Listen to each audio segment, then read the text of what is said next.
This is KCCK's Culture Crawl. I'm Dennis Green, and my guest today is Sean Lewis. Sean is the brand new executive director of Riverside Theatre in Iowa City.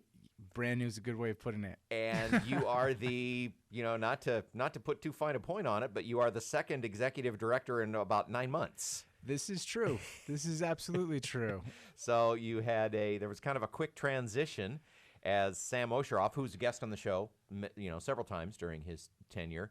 His wife got a really great job after they had moved here, a tenure track position, which as someone in the theater. Yeah. It's attractive. That. Yeah. It's an attractive gig to get. So they took advantage of that, and all of a sudden, Riverside needed somebody really good really soon.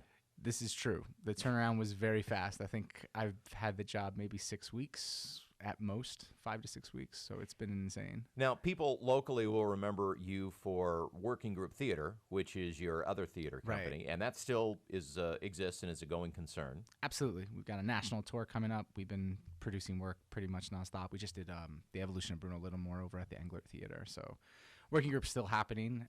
We'll see how running two companies at the same time operates, but yeah, right now it's something that still exists. And you made some changes to what was going to be the Riverside Theater season, and the first play is coming up. This is a change.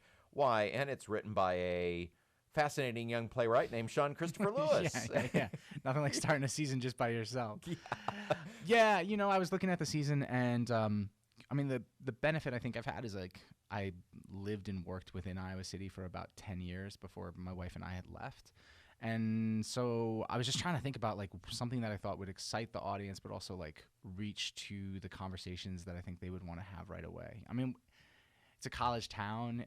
Between here and also Cedar Rapids with Kirkwood, there is the grand exodus that happens in May of everyone leaving. So I was trying to think when everyone comes back and there's all that chaos of early September and school starting, what is the conversation that we all want to get together and start to engage with right off the bat? And so this is a piece about policing and black men primarily, which was something that even just from my Facebook feed, I have a lot of friends in Iowa City, Cedar Rapids, and across the country. It was something that was popping up nonstop. And so I was I think this seems to be a conversation that people are really desperately looking for. At the same time, there's hardly any plays written about it. So then it became a matter of well, if I was going to make a piece for the community on this, what would it be? Who would I write it for? What are the actors locally that I would write it for? And keeping our audience in mind. So it kind of became, weirdly, it became a no-brainer. I really am thinking about how Riverside can become a community center even more than a theater. For me, that's what a theater really should be, is it's kind of a living community calendar where you're oh, that's when we're going to have this conversation where we have a serious discussion, and this is when we get together and laugh and try and forget about all the chaos that's going on around us, and kind of looking at how does each show talk to each other in that way. So yeah, there was a lot of changes, but very much in the direction of that is what do I believe the community needs at different points of the year, and how can I get them all to gather so you can have different people in the room who don't normally talk to each other. That's the real goal. Is how do I get this guy who does not agree with this guy to be in the room, enjoy the same piece of art, and then have a conversation? If we can do that, then that'll be a big success.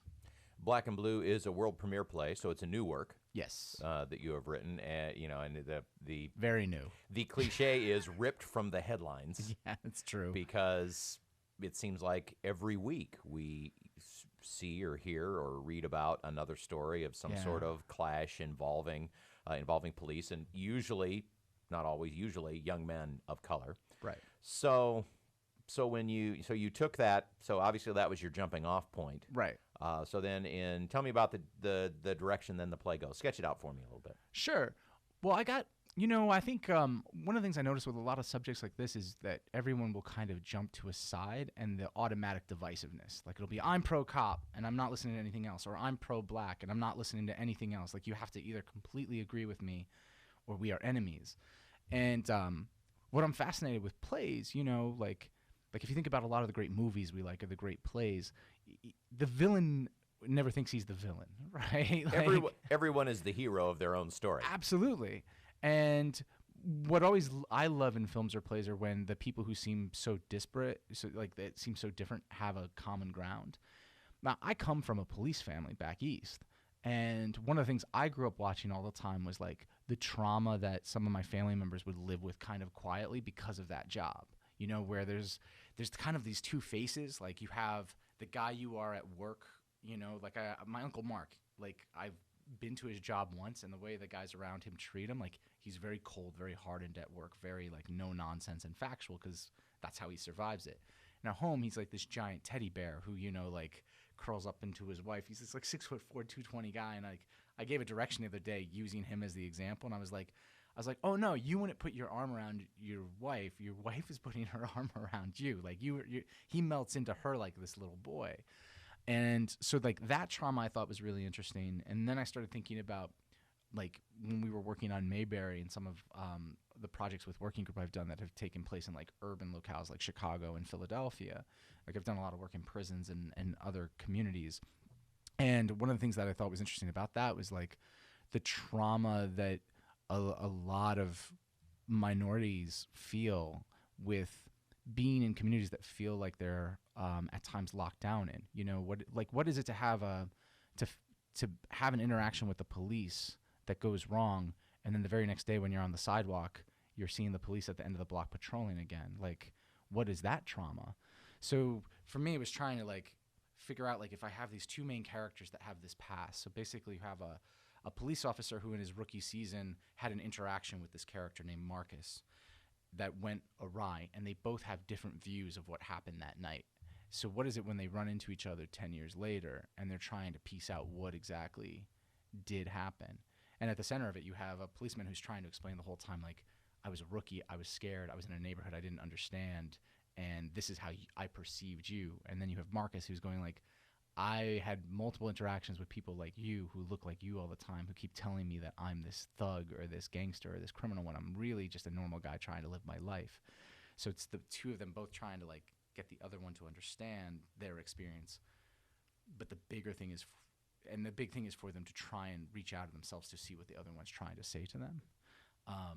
It's, you know, it's tricky. It's a tricky play and a tricky subject matter to write. I think that's why there's probably like, there's not, I looked before I started writing it, like there's just not a lot of plays about this subject matter whatsoever, which seems a little crazy to me because it's such an American conversation right now. But also, I also imagine there's a level of like, there's a lot of landmines. So it's like, I don't want to upset anyone, so I will avoid dealing with it. Right. Well, it's like you said too. It's hard to go into this without picking a side. Absolutely. I mean, I think for me, when I write a play, I can only write a play if I'm not fully sure what I think about it, or if I have doubts or curiosities within my own opinion. Whenever I'm like, oh, I totally believe in this, I'm going to write a play about it, it's like the most boring thing that I could possibly write. Because as soon as I'm writing, I'm like, oh, I have one character who's just like, this is how the world should work, and I am right, and I am agreeing with him, and like everyone else around him doesn't matter. So it becomes just like a really horrible hour and a half of a guy just giving you a lecture for the most part. So you're also directing the play. I am. Now and as you said, it's brand new. So do you tweak it as a director going in, or does that freak the actors out when you start changing their lines? No, they've been pretty cool with it. I also do it with them. Like there's just so many times, you know, like actors are great in that way. Like I can hear very clearly them struggling to try and make my writing sound natural. So there's times where I can be like, okay, be fully honest. Like, is it the writing? Or are you having trouble with the line right now? Like, are you still figuring out what it means? Or is the writing not helping you? And I think they're learning, like, they can trust that if they say that I'm not going to get offended. There's a very clear, I mean, I've done this with so many of the working group shows, and throughout my career, it's been a lot of me either writing and performing my work or writing and directing, that I've gotten really good at, like, kind of forgetting that I wrote the play and becoming just the director and going like, yeah, that thing I wrote, don't do that. Yeah, that writer, he was stupid. That gets said a lot in rehearsal. Like, there's a lot of time. I mean, because there's also stage directions where, like, your stage direction, I'm like, don't. I'm like, the stage direction's a movie in my head when I'm at home. Now I've got 4 of you in a room, and, like, that looks moronic. Like, there's no way that looks like human beings behaving. So don't do that. So it is a constant collaboration with the actors. It's the more fun more fun. He's a writer. It's the most fun part for me. The writing's really lonely and hard and frustrating. Getting in the room with the actors and fixing it and tightening it and seeing how to actually get human beings behave, that's where it really starts to come alive. Talking with Sean Lewis from Riverside Theatre about a lot of stuff, but, Yeah. but in particular, the opening of the Riverside Theatre play, the play Black and Blue, written by Sean, and you open September 9th. Yeah, quick. And runs through September 25th. Right. So have you been at Riverside long enough to be able to memorize the website and the ticket number to tell people how they can get tickets? No, I have not. I hope you have it. I do. I think. Of course, it's riversidetheater.org, and theater is with an R-E. And if you'd like to call the phone number, you can do that. Box office is 319-338-7672. And if you're watching the video, of course, it's under your screen even as we speak. I'm going to have to write that down. That's a great thing that you reminded me of. Yes. I'm like, I had a moment of white fear of just like, what is the phone number? I'm like, I have no idea. Yeah, that is what you'll have to memorize that as time goes by. Well, that's your homework for next time. That's when you know a job is new. When you're like, I actually don't have any. I know 319 is the area code. That's as much as I got. Well, we didn't have a chance to talk about the rest of the season, which you said parts of it are new. So come back again, and next time we'll kind of talk through how things are going to go. I know that Megan Gogarty's her show is still on the docket for the season, and I'm really looking forward to that. Oh, it's fun. Sounds like a blast. Yeah, I got a chance to read it a week or two ago. I think people are going to be really excited by it. And a lot of other cool things, too. So, Sean, welcome back, first of all. Glad to see Riverside Theatre in good hands, and looking forward to Black and Blue and the rest of the season. Thanks a lot. Thanks for having me.